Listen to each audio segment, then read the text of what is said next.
Jasiiradaha ay maraakiibta Carabta ku hakadeen ganacsiyo waaweyn ka dhici jireen. Jasiirada uu Islaamku ka galay Afrika. Jasiirada uu gumaysigu u adeegsaday dagaal iyo ganacsi.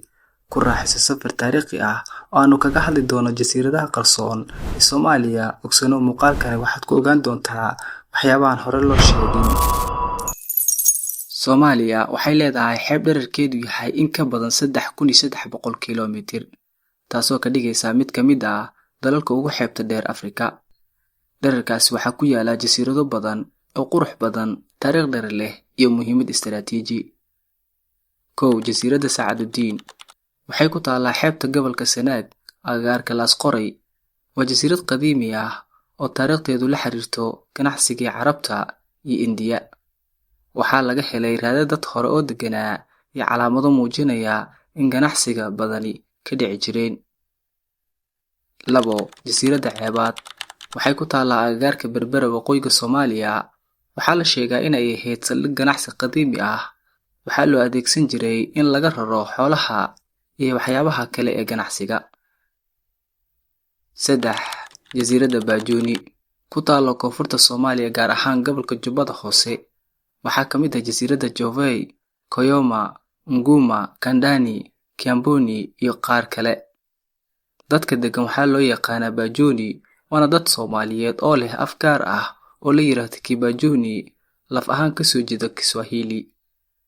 Jasiiradahani waxay leeyihiin xiriir ganacsi oo qadiimi ah, gaar ahaan ganacsiga badda iyo kalluumaysiga. Jasiirada Kudaa waxay ku taalaa xeebta u dhow magaalada Kismaayo. Waa jasiirad istiraatiiji ah oo laga isticmaalo tekad yar. Waxaa la sheegaa in ciidamada Soomaaliya ay adeegsan jireen waqtiyo dagaal. Taariikhda Islaamka iyo jasiiradaha. Islaamku wuxuu gaaray xeebaha Soomaaliya qarnigii 7. Jasiiradaha waxay noqdeen meel ay maraakiibtu ku nasato, ducaduna ay fariistaan. Meelo badan oo jasiiradaha ka mid ah waxaa laga helay qabuuro qadiimi ah iyo masaajidyo dhagax laga dhisay. Gumaysigii iyo jasiiradaha. Intii lagu jiray gumaysiga, jasiiradaha waxaa qaar ka mid ah loo adeegsan jiray saldhigyo ciidan iyo saldhigyo ilaalada badda.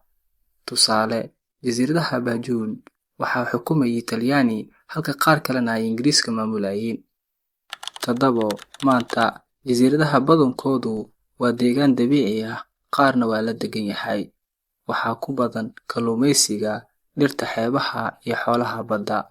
Waxaa sidoo kale suuragal ah in mustaqbalka la horumariyo dalxiis ahaan. Ugu dambeyntii, jasiiradaha Soomaaliya waa qayb aan la hilmaami karin oo ka mid ah dhaxalka dalkeena. Waxay muujinayaan quruxda taariikhda iyo muhiimadda badda Soomaaliyeed. In la ilaaliyo oo la horumariyo waxay fure u tahay dhaqaalaha iyo dalxiiska.